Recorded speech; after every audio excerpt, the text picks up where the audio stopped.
In this video, I will guide you step by step on how you can watch NFL live game scores and update.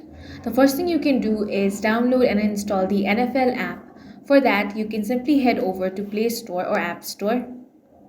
Then type NFL. This is the official app. All you want to do is tap on the install option. Once it has been installed, you can open it and go to the Scores tab. From the app, you will see live scores, play by play updates, drive summaries, and game stats. This works for preseason, regular season, and playoffs.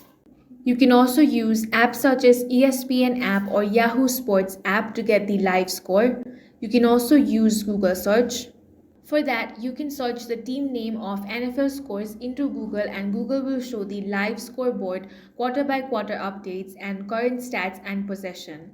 In this way, you can easily watch NFL live game and score. If you found this video useful, make sure to hit the like button and subscribe for more videos like this.